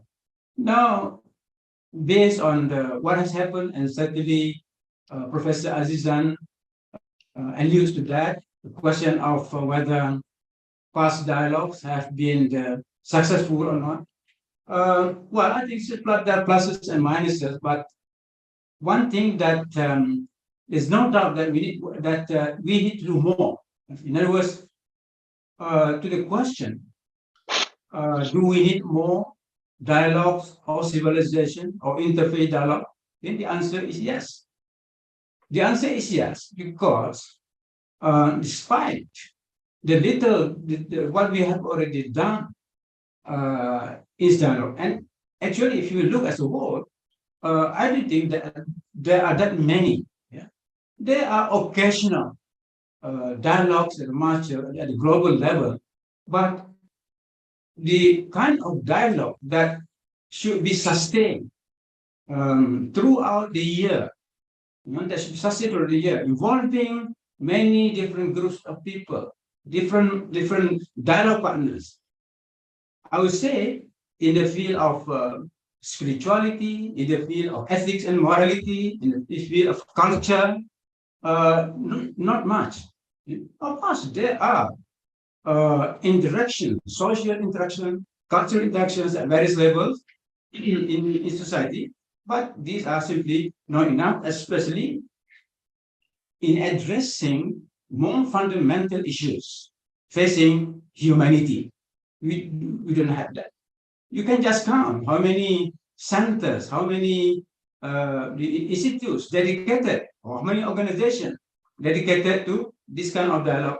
They are very limited. So the answer is we simply need more. We need more. All right. What more when the problems in terms of the threatening this peace, humanity, these are growing, not less. Right. In terms of material prosperity, in terms of science and technology, the West, the United States, the European Union, all right, they are supposed to lead the world in terms of this dialogue to bring about peace among human beings. But on the contrary, they are not. They are not. In other words, they are making the situation worse. I'll just give an example. So eventually, on the issue of cultural integration, we cannot have peace in society unless there is mutual understanding, there is mutual cooperation, unless and also unless there is this, in a sense, integration in society. But practically every European country or the European Union said that integration is not possible. They admit, or in other words, they cannot achieve that. But they never care, all right, to ask themselves whether they are approaching the problem in the right way. Are we approaching the problem in the right way? No, rather than saying and certainly admitting or the kind of inability to achieve integration, more motivated by certain considerations, really. And there's no sincerity, no honesty, no eagerness to bring about integration. But as far as the issue of cultural integration is concerned, I would say that the so-called developing countries are doing better than the West, than the advanced West, in terms of cultural integration. But I understand that as far as Asia is concerned, as far as Africa is concerned, Latin is concerned, we should stop there. No. In other words, there is a need for all of us to enhance, to advance the cause of civilizational dialogue. I think that's the first point I have to emphasize. Right? In order to bring about peace between humans, we have to have dialogue. If we don't have dialogue, we have war. And this is the problem. Some countries, because they think they are too powerful, they just dismiss. They don't talk. I'm powerful, I will do my way. I think we're facing that situation. Now, the other one, of course, question of peace with the environment. Professor AZIZAN gave a lot of examples, issues, declarations, the things can be done. Practically, President provided all the things that need to be done. You just simply do it. In terms of the ideas, the ideas are there already. But how to realize these ideas at the practical level? But having said that, all right, again here, the question of the macro level, I think I like very much Professor AZIZAN presented one slide, Edwin Toffler, for example. Yes, what's the purpose of dialogue? The purpose of dialogue is to bring about a change of mindset. So we move from one mindset to a much bigger mindset, healthier mindset, more in a sense meaningful mindset that will bring about unity among the people of among humanity. So I think in this respect, certainly in terms of our teachings, the religion of Islam, we are more obliged than any other people. If we look at the teachings of the Quran, we have moral obligation. We have obligation in every sense of the word. How to bring about this unity among humanity, and secondly, how to address to have peace with the environment, right? So we have a problem in the human world, in the human order. We have this what you call, you have physical genocide, you have cultural genocide, and then with the environment we have ecocide. And the situation is getting worse, not getting better, precisely because as one aspect of Professor AZIZAN's presentation is because of such human problems, fundamental human problems like greed. All right. In other words, greed now is forcing, is leading to a kind of a new world order in which this new order does not really belong to the majority of us human beings. It's going to belong to the powerful and the rich. They want to reset the world order. They want to reset our world in their terms, so that they will dominate and monopolize. That's the reality. Yes. So in the case of peace of environment, although Professor AZIZAN it's been maybe critical, or maybe some scientific group not really involved in this. Maybe I sympathize more with the scientists. I think right now, the problem about the mistreatment of the environment, the ecological disorder, not so much because science has not done its work. Science knows what's going on about the natural world. All right. In other words, well, if only the people in power, the politicians, the corporation want to solve. In terms of information, more than enough. We don't like information. The fact, for example, the climate change. We have all the data about the climate change, but then is it a problem of science, or the problem is a political problem related to certain groups? Yeah, I think that's important. So, in the light of all this, right, what the topic presented by ISTAC and discussed by Professor AZIZAN means to us, all right, we need to have we need to approach the world's problem from a different perspective, a broader perspective. And in this respect, yeah, I would like to take up the issue that was raised, the solution proposed by the Vatican, the leader of the Catholic world. In 2015, Pope Francis came out with a book on integral ecology. Now, as Muslims, just as you can mind, just 1 or 2 minutes, 1 or 2 minutes, 1 or 2 minutes, just to conclude now. I think, and I have responded to that in my writing. I think we should support that. And certainly, that is in line of the Tawhidic spirit of Islam. In other words, now we have the biophysical ecology on the one hand, and then we have the human ecology on the other. We need to integrate. In other words, let us look at the world's problem from integrated point of view of the both biophysical ecology and human ecology, which embraces 2 parts, that is the built environment ecology and the behavioral ecology. Behavioral ecology, because a lot of problems that are facing the world is because of this disorder in the both biophysical ecology and the human ecology, particularly the this behavioral ecology. But we need to look at it from the integrated point of view, and that's where Tawheed, the core teaching of Islam, will come into play, inshallah. Thank you very much. Assalamualaikum warahmatullahi wabarakatuh.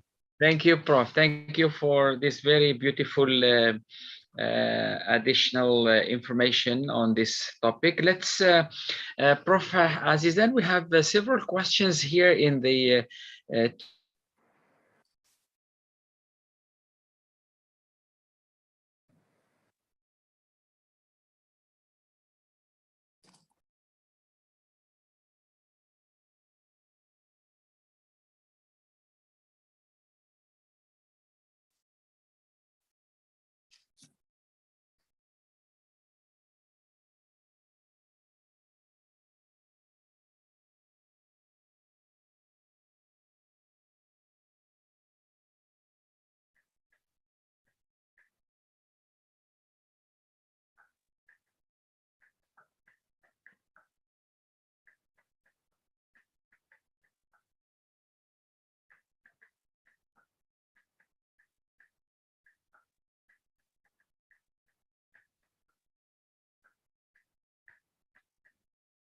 So if this is the new narrative where ethics and values are very important, what is the way forward based on this framework that you developed?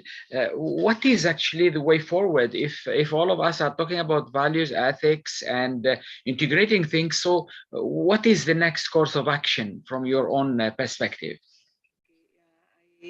I heard the second part of the question, the last part. Also, I try to answer, yeah, Prof. Okay, Bismillahirrahmanirrahim. I think the way forward with ethics is integrating it in the curriculum. Integrating it in the curriculum. Like we said before, there are some changes being talked about in our science education, and I'd like to say the same we should do for our religious education. We need to unpack the word ethics. As Muslims, what is ethics? It's akhlaq, right? And how is it related to what we actually do every day? So I think there is develop the narrative. I like to use this phrase, developing the narrative, explaining it. Okay, and then if you develop the human beings, let's say every university student, and we try to do this at the University of Malaya, Prof. Datuk Osman was very much part of this deal before, and Professor Diraja Unku Abdul Aziz. We try to make every science student, for example, do history and philosophy of science unit in their education throughout. So there's year 1, year 2, year 3, year 4. So back to the question, how do we move forward? Because we can't change each discipline's way of teaching their discipline. You know what I'm trying to say? But each discipline can take up, can enrich their delivery of the knowledge, okay, with ethics. Where does ethics come into economics? And why is it important? In terms of anything you want.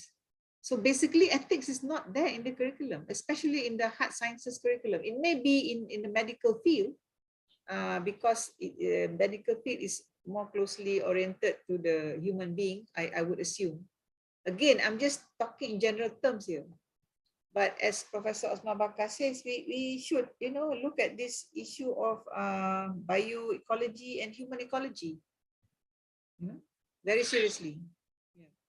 Yeah. Okay, Prof. Let's move. I think we have a few other questions. One of the questions, Prof, are you following?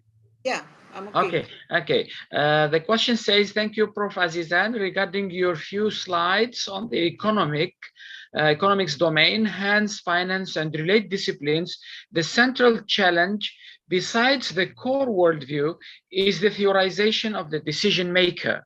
Yeah. Current dominant neoclassical economics focuses on the great interested maximizers. So what is your comment on this? How do we move in this context? Yeah. All right. Okay. Those of us, and I'm sure all of us are, very much convinced that the Quran, the Hadith holds all the answers.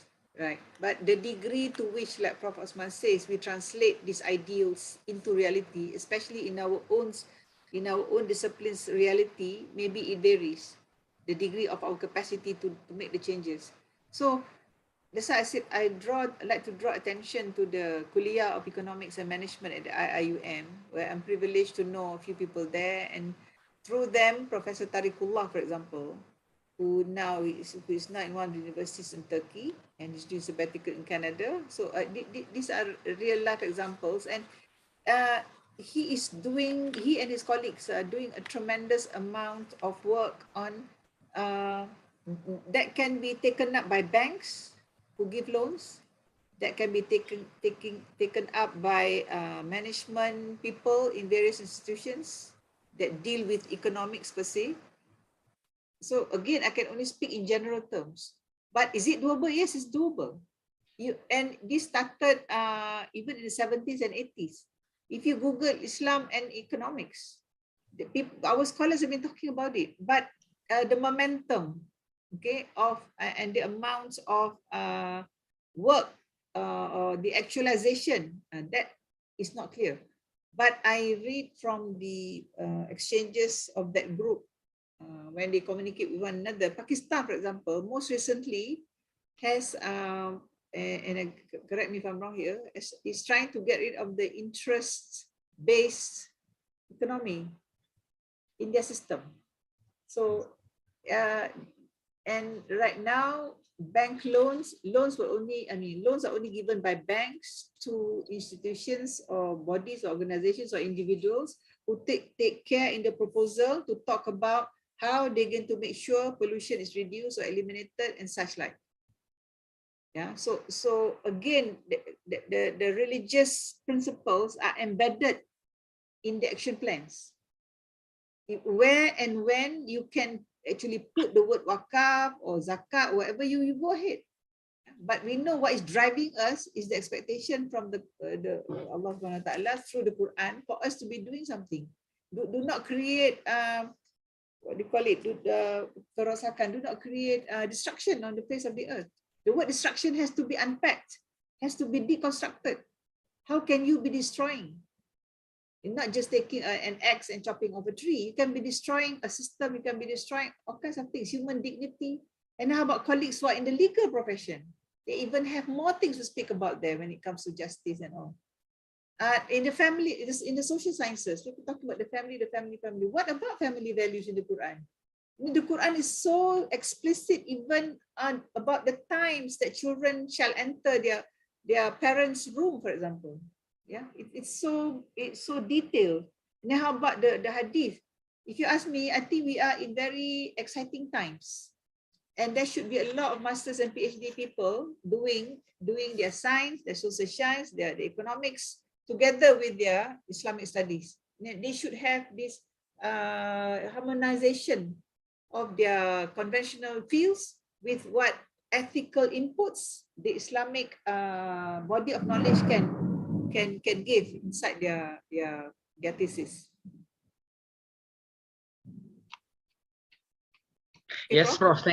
Thank you very much for the this very good answer on this particular question. Now, what is your comment on the question of Dr. Dul-Jisri? Says he speaks about in this idea of the narrative, talking about why is there is a tendency to use Western theories, let's say, on sustainability or on other issues, while we have our own Islamic framework. How is it that we look at this point?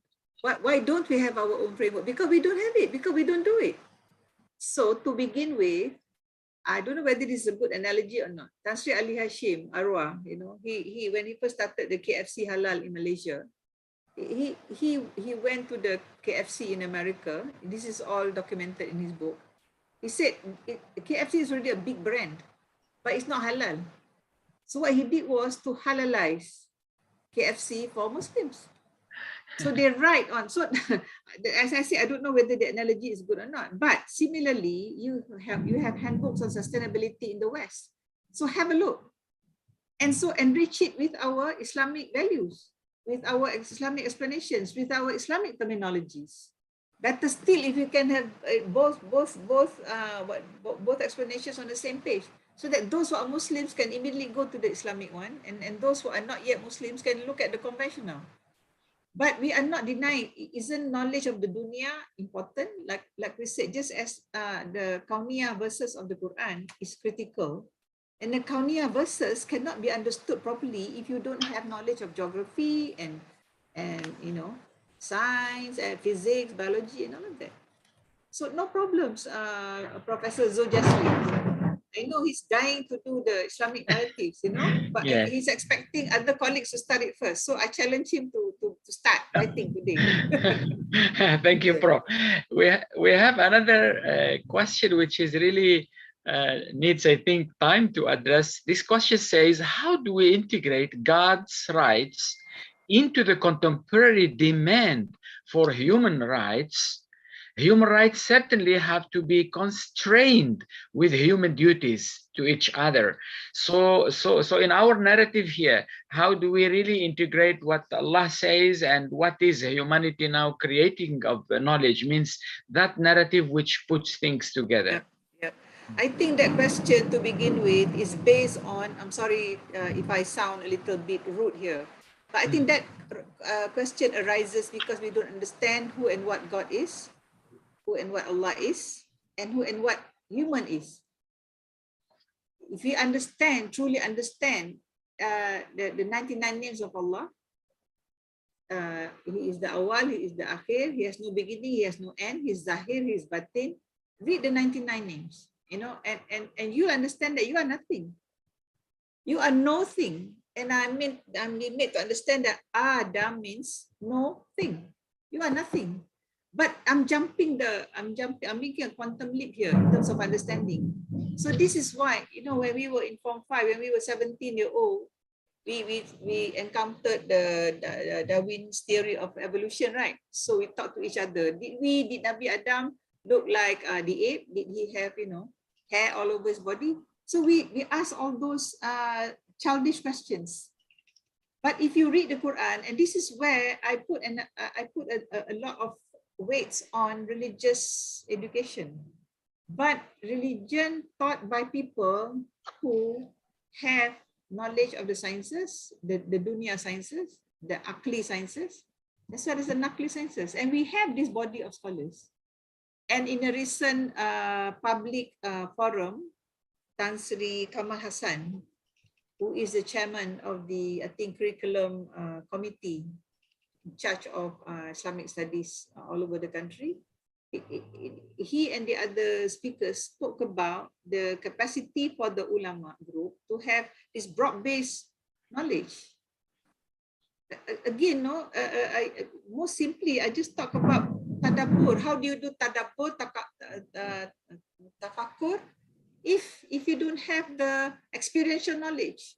And Professor Ismail Al-Faruqi says every Muslim is born a scientist, in that he observes, in that he is sensitive to what he is sensing around him. And he is very, and science does not lie in that sense, right? If you see something as being like this, if you're a scientist, you will report it as such. And the whole universe we know is the second book of the Creator. Right now, the standard enlightening. What is that? You know, that is a scientific explanation. But again, I would like to add on, is there another explanation that comes from the Quran and Hadith when there is thunder and lightning? Okay, to bring us back to climate change, thunder and lightning is becoming more and more ferocious because of the pollution in the air, because of the ions and whatnot. The scientists amongst us can explain better. So just learning about the what and the how things happening in nature, I think is a heritage of the Muslims of the golden age of Islam. Those days, you are an ulama, you are at the same time a scientist. Ibn al-Haytham, Ibn Sina, those are people who actually memorized the Quran before they actually did their pure science. You know, and they are inspired by the Quran and Hadith in their discovery of what is in nature. So actually the two books of the Creator should not be separated in the eyes of the Muslims. So I urge all of us to do that. We always say the answer is in Islam, the answer is in everything is in Islam. Yeah, but where are the answers? Excuse me, Professor Zuljasri. Yeah, of course, Prof Osman and Prof Aziz have a lot of answers. They also share a lot with us, but I think the other people must add on. And the succession planning, you know, our younger scholars, where are they? How are they? Yeah, so these are matters that university management, university rectors, deans such as yourself are thinking seriously about. I understand that. So, you know, I think we should, like Prof Osman says, we should have more dialogues. There's so many things to talk to each other about, you know. So you can define dialogue in many ways, but to me, dialogue is about me understanding where you are coming from and you understanding where I am coming from. Why am I saying all these things that I'm saying, and why are you saying all the things that you are saying? I need to understand you, where you're coming from. So if I don't agree with what you're saying, then I will explain to you why, and then the tolerance level will increase. And then the Quran says this, isn't it? I mean, if you just cannot find the answers when you all meet me later in Qiyamah, in Akhirah, you can ask me on the things that you have been arguing about. But then in this dunya, there are so many things that we can come to terms with for our common good. The planet needs saving, Prof. You have turtles in the ocean at this very minute. You know the bottlenecks of the plastic bottle, the bottle ring, the plastic ring. It gets stuck in the neck of the tiny turtles, and he cannot grow because of that. And they ingest rubbish, plastic rubbish inside themselves, and they're dying. And when they die, who will die with them? We will die with them. So we are doing genocide to ourselves. And there are laws in the world already, like Prof Osman also touched upon this, there's geocide being spoken about, ecocide, you know. So what do we have the same kind of A fatwa within our religious thinking? Are we going to have fatwa regarding people who pollute? Those people who keep throwing the toxic material in the river until even yesterday. Can't remember the names of the rivers. And then they show, they have this great pleasure to show the fish dying, floating on the, and put the picture very big. So what is happening here, bro? So anyway, I forgot what the question was. But I think that is just so much we can do together. Yeah. Or help those who are actually doing. No, with you and I don't have the time to pick up the rubbish, but I think we can have means and ways to help them enhance their work. You know? And the word sustainability is let us Islamize it. Once upon a time, we were talking about Islamization of knowledge, right? Who says it has stopped? Has it stopped? Is it something that we've thrown out outside the window? And then like dialogue, yeah, Prof. Osman is very correct. Did you know that, Prof, sorry to share this story. I confirmed this story with Prof. Osman. Prof. Osman in the 1990s invited over Samuel P. Huntington, the person whose clash of civilization dominated the foreign policy of one of the countries in the world. I don't want to mention which country. He and his colleagues invited him over to speak about what? Another theory, which is peaceful coexistence. How about that? So we are already center stage, bro. With Tan Sri Zulkan just coming back from Barcelona, we were all, we're all standing on the stage of the planet. You want who to salute you? You want who to pat you on the back? That's why I think our special strength is we are always tawaduk. We are always just looking at Allah Subhanahu Wa Taala. That is why for me the Asaf, the verse in the Surah Asaf, close your ranks. And Allah loves that, as if like you are in bricks, right? You are like the bricks on a wall. And the closer you are to each other, Allah loves you and will give you even more. So for me, always the nutrition, the strength, the spiritual strength, it's all from Allah Subhanahu Wa Taala via the Quran and Hadith. Yeah, Wallahu A'lam. Yeah, thank you very much, Prof. There is also another comment from our Professor Khaliq Ahmed. It's there in the chat. I think you touched on it somehow because of the constraint of time, but I think he made a very important point, talking about when you give a weapon to someone who doesn't have wisdom, you expect many wrong things happens, and I think that's really what we are facing today. What we are facing, as you mentioned rightly, it's all the consequence and the result of previous worldviews and thoughts and decisions. So I think that's the idea of Prof. Khaliq, so that we just mentioned the idea. Prof, do you have any last word of wisdom to tell the audience here before we move to our last segment, which is the dua and giving you the virtual certificate first? Inshallah. Yeah, I think all the wisdom lies with my mentors and my teachers, such as your good self, such as Prof. Osman, and all the other great scholars, that I've learned from. The only kind of practical wisdom that I latch onto is because of you, I believe in myself. The you is Allah Subhanahu Wa Taala. Because of you, oh Allah, I believe in myself. And I cannot be anything without you, oh Allah. I don't know whether that's wisdom. I don't know what that is. But I know seriously there is just so much impediments and just so much challenges that can bring you down in a few seconds. But what do you need to keep going? Surah Al-Muluk says it's not enough, or in the other verses, not enough that you say you have iman. Allah will test you. So life is about testing. So at the end of the day, it's all about personal theology, bro. One young colleague asked me, what do you mean by personal theology? It's your personal faith. That is very critical. It's because things change every day, for better or for worse. And we know that good things are tests. What more? Challenges.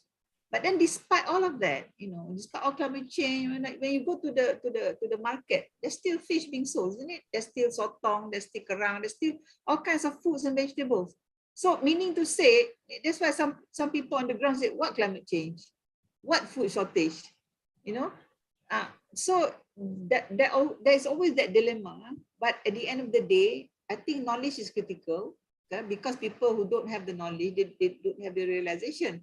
So I think the wisdom that the people with knowledge has to have is that it's not enough that you simply have the knowledge. You have to do something with that knowledge. And you must be patient. So I'm reminded of the story of Nabi Yunus. He gave up, right?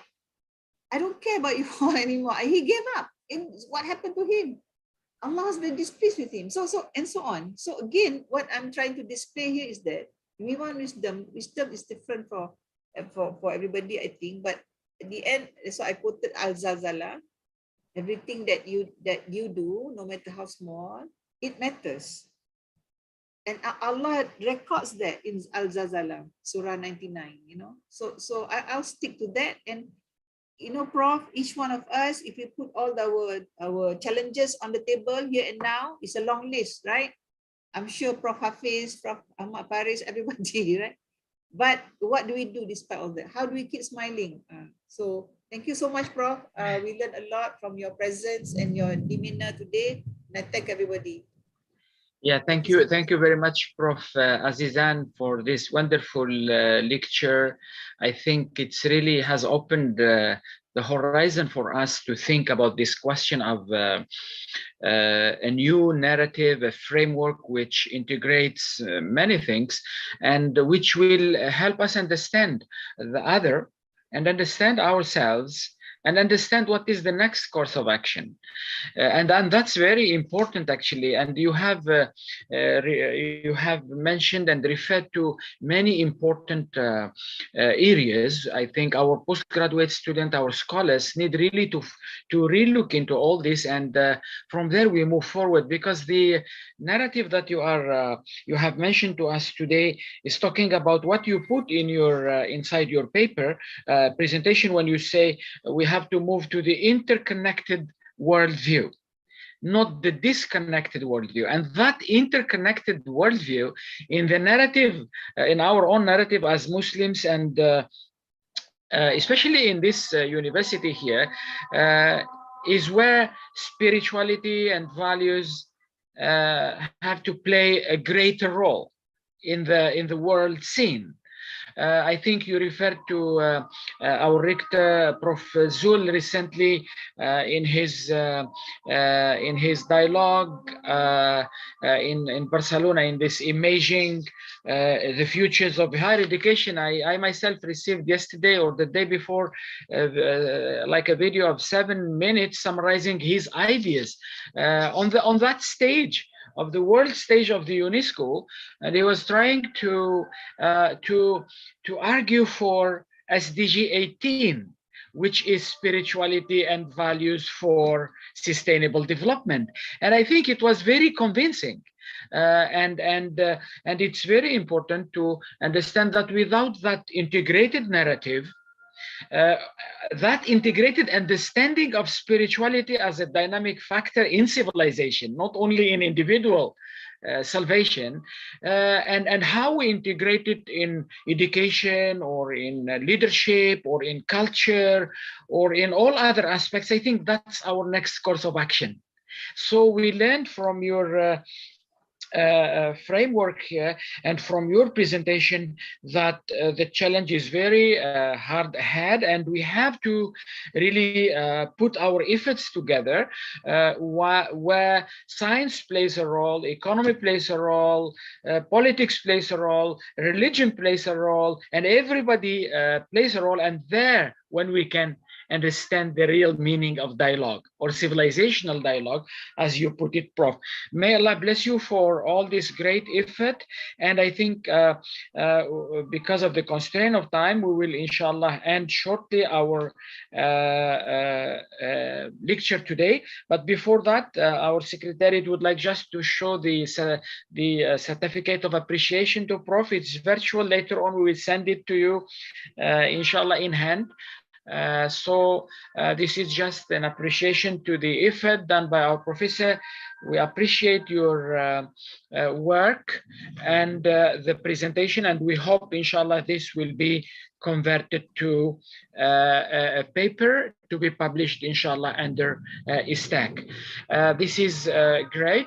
Now I call upon our Associate Professor Dr. Nick, the Deputy Dean in ISTAC, to read the dua, and we inshallah end our lecture today. This is the IWPL certificate for our contributors and scholars, and inshallah we will send it to Prof soon, inshallah. Dr. Nick, please go for the dua.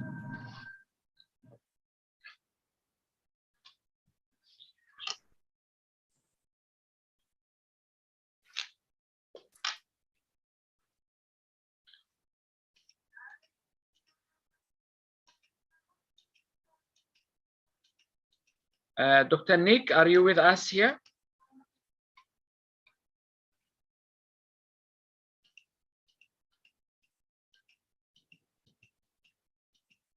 Okay. Okay, go ahead, Dr. Nick. Go ahead. Go ahead.